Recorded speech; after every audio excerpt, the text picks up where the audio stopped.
loves, welcome to another episode of Coffee Chats, a series of alternative perspectives. Before we dive into today's episode, let me take this opportunity to thank each and every one of you for your contributions in the comment section last week. I've selected 2 and here they are. This comment is from Black Pearl 1434, who says, "When a problem is raised in my life, I have learned to accept responsibility and go to work at solving it. My mother encouraged me to buy a car I didn't want. It was a lemon. I blamed her, but I realised it was my fault for going against my own thinking. 1985, lesson learned." This comment is from Ingrid Clare 5735, who says, "Hello Chez, thank you so very much for your chat. I want you to know that your words comforted me in a big way. Although I woke up this morning and should have been grateful, I was too upset over my Flex Spend account. I found out that the benefit I had been receiving was discontinued in 2025. Oh boy, I was upset and kept saying I was being punished for earning a decent income before retirement. Then I listened to your dilemma and asked about the parking tickets. Wow, it's as if you were talking to me. I have my health and family. My mum lives with me like your mum." My mum actually lives about 15 minutes away, but I get your point. "Thank God she's in good health. Thank you for telling me, Ingrid girl, get a grip. You are blessed." Thank you guys for all of your contributions. I really appreciate them. Next, what's your beverage of choice today? I'm still in my smoothie phase, so this concoction is pretty much made up of the same thing I did last time, which is baby cucumber, beetroot, carrots, curly kale. I've got some spinach in there this time actually, Granny Smith's, apples, honey, water and ginger. So use the comment section to let me know what you're sipping as you watch this video. I love a confident person. If you observe confident people, they're the ones who tend to get the job done without bragging about it because they exercise a degree of humility. However, some people conflate confidence with arrogance. They are not the same. I know some arrogant people. One springs to mind, who I've known for over 4 decades. I don't have anything to do with that person anymore. But I can truly say, hand on heart, that individual is the most arrogant person I have ever come across. When we were younger, it was something to be not admired, but it was quite an interesting attribute to observe because that person was very sure of themselves. But in recent years, what I've actually come to fully comprehend is that that attribute is born out of insecurity. Just to understand what we're talking about, here is a breakdown. An arrogant person's mindset is characterized by a strong belief in their own superiority, often coupled with a lack of empathy and a dismissal of others' opinions or perspectives. They tend to exaggerate their strengths, underestimate their weaknesses, and see themselves as deserving of special treatment or recognition. This mindset can lead to difficulties in building relationships, working collaboratively, and adapting to changing situations. Here's a more detailed breakdown of the key elements of an arrogant person's mindset. Inflated sense of self-importance. Arrogant individuals often have a grandiose view of their own abilities, achievements, and importance. They may overestimate their knowledge and skills while simultaneously underestimating the competence of others. Lack of empathy. They struggle to understand or appreciate the perspectives and feelings of others, often dismissing or being insensitive to their needs. This lack of empathy can lead to difficulty in building and maintaining healthy relationships. Overconfidence and dismissiveness. Arrogant people tend to have an overblown confidence in their own judgments and abilities, making them resistant to feedback or criticism.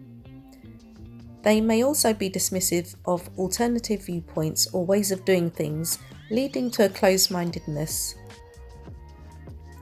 Need for attention and control. They may crave attention and admiration, often boasting about their accomplishments or seeking to be the centre of attention. They may also have a strong need for control, becoming defensive or angry when they feel like they are losing influence or power. Exaggerated strengths and dismissal of weaknesses. They tend to focus on their perceived strengths while downplaying or ignoring their weaknesses. This distorted self-perception can hinder their ability to learn and grow. Entitlement and lack of humility. Arrogant individuals often feel entitled to special treatment or privileges, believing that they deserve more than others.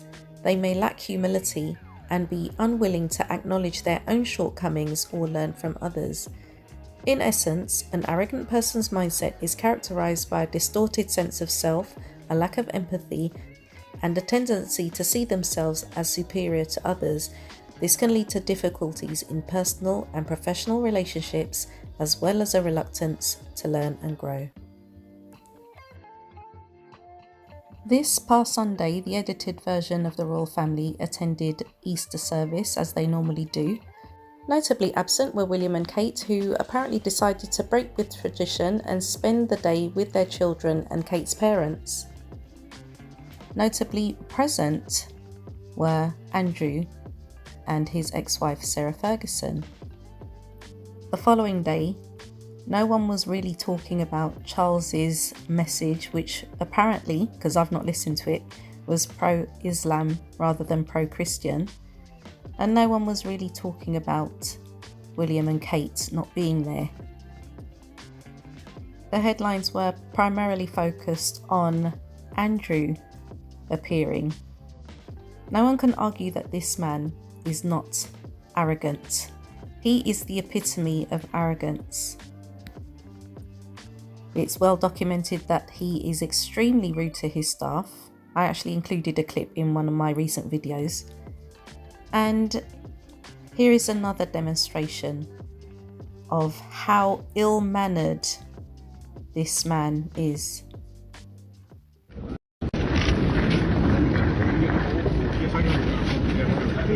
Happy Easter, sir.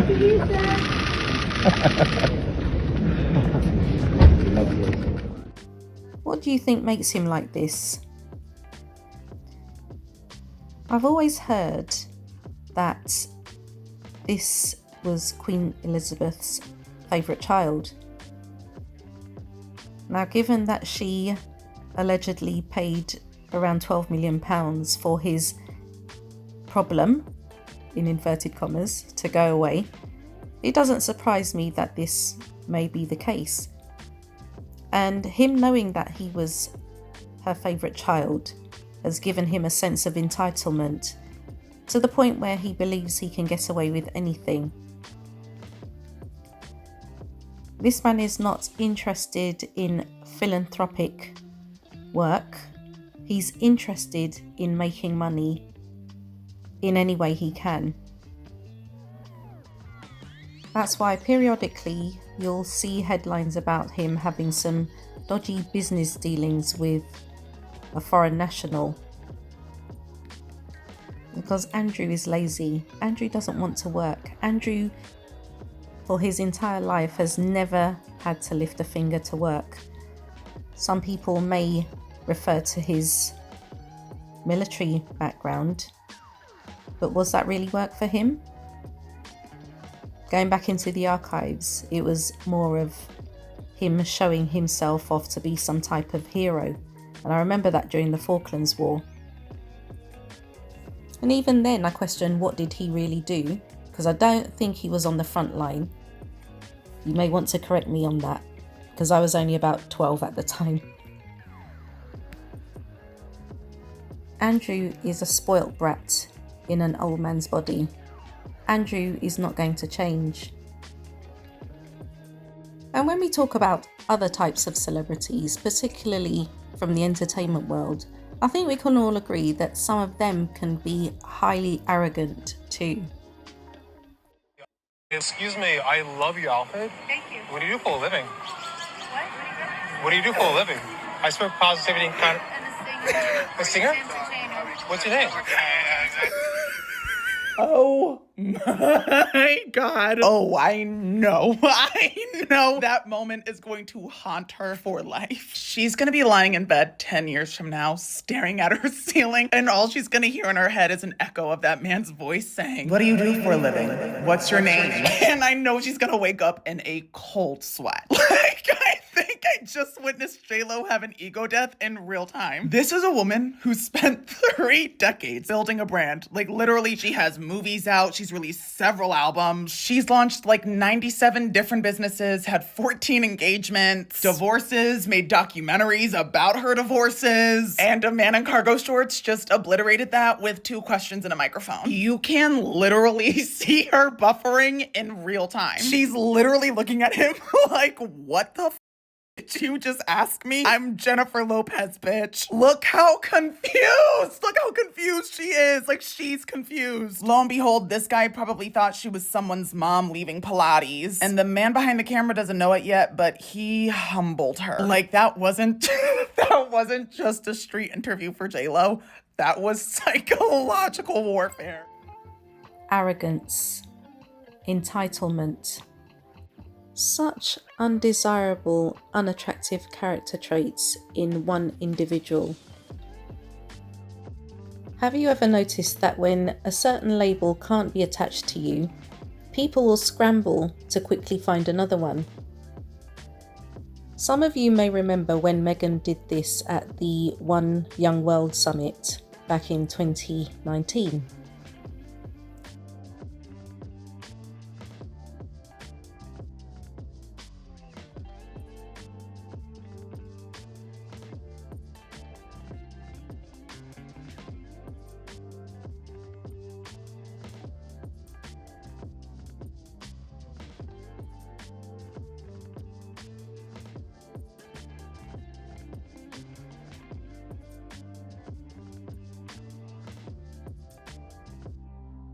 Media outlets were quick to label Meghan as awkward, simply because she didn't want to be curtsied to.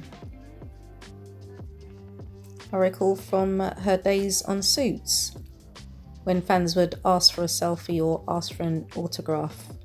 She would always oblige. Just because she was an actress on a top-rated show, that didn't stop her from being humble. Even now, as the wife of a prince of one of the most wealthy families on the planet, that has not changed her.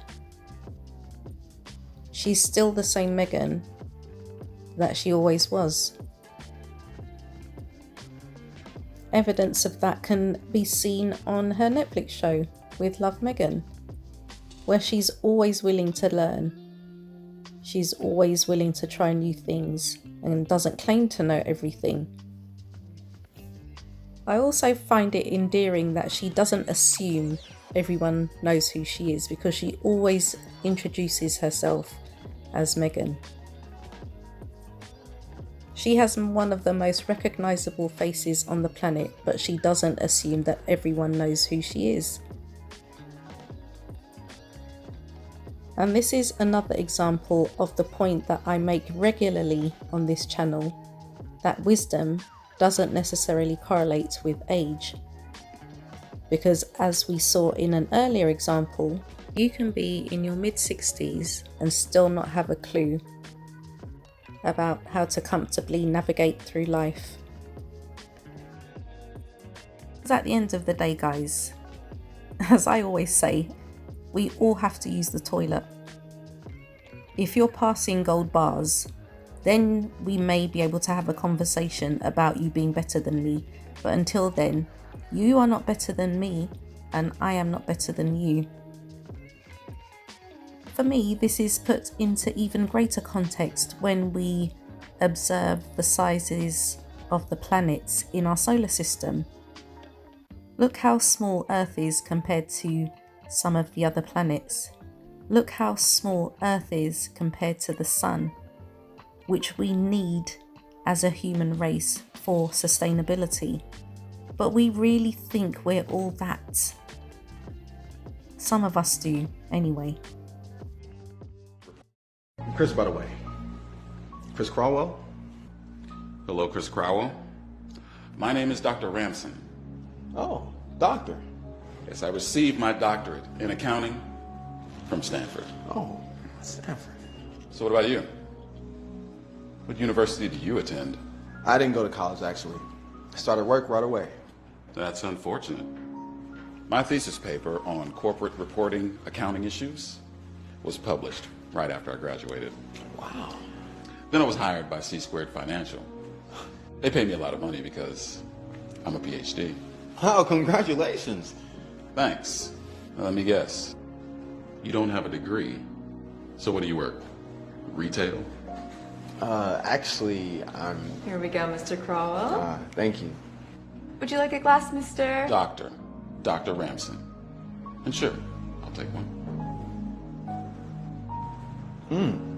Wow, this is really good. What is this? You gotta be kidding me. You don't know about Dom Perignon? It's only one of the most highly celebrated vintage champagne brands in the world. Actually, I meant which... But I forgot. You didn't go to college. So you couldn't possibly have the wealth or the education to even know what Dom Perignon is. Silly me.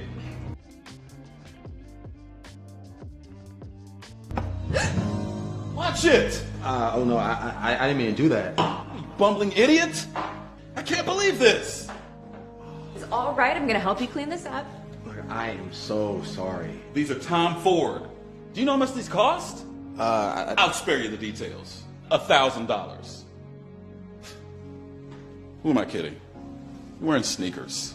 They probably don't cost more than $50. Actually, these are... You all okay now? Yeah. Sorry to interrupt. It's just the bidding is closing soon. Did you want to put in an offer? Don't even bother. I actually came to buy this painting. You can't outbid me.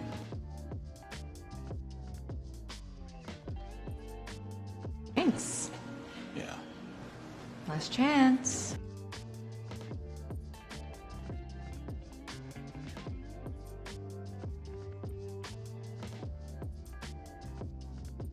There you go. Thank you. You're welcome. Attention, everyone. We have closed the bidding on our paintings, and we will be announcing the winner shortly. Why are you even trying to buy this painting? Well, I like it because it applies to real life. It's as you said. Things aren't always what they seem. What do you mean? Well, you see, on the outside, this painting can look simple. Surface is covered in random shapes, messy lines, and a minefield of colors. But if you look deeper, between the lines, this painting is a brilliant piece of art and worth more than most people would ever imagine. Okay. So what does that have to do with real life?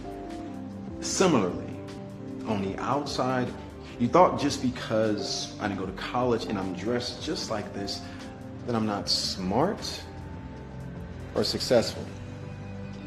But reality isn't always what it seems. Sir, bottle of champagne you ordered? Thank you so much. When I was asking about champagne earlier, I wasn't asking about the brand.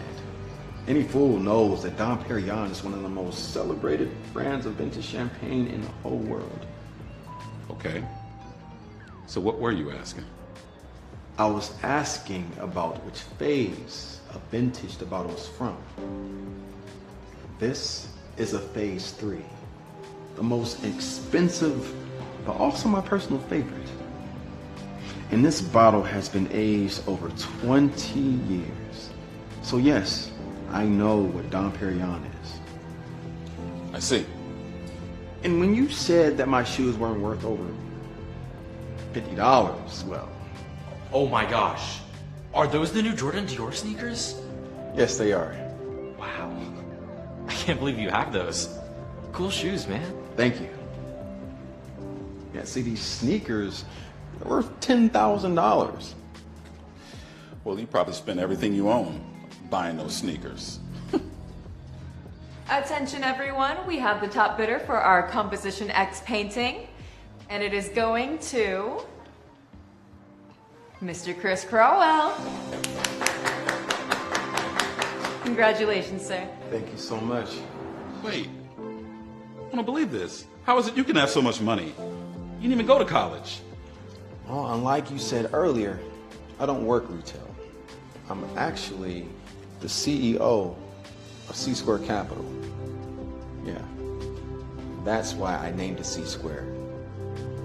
After Chris Caldwell. So you own the company? Mm-hmm. I don't understand. Sometimes life is a little abstract and things aren't always what they seem. You have a great day. Dr. Ransom.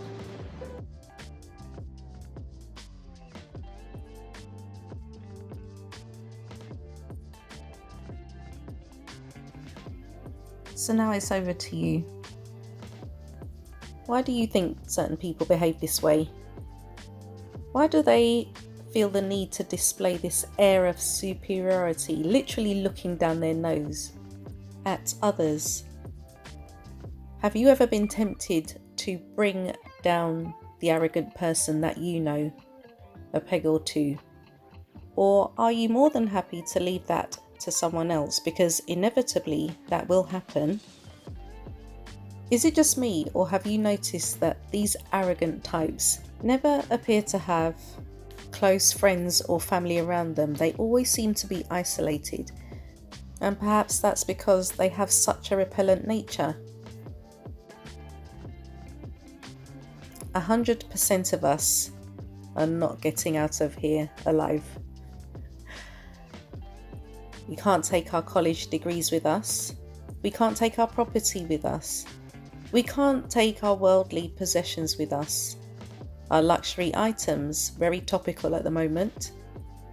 We came into this world with nothing and will leave with nothing.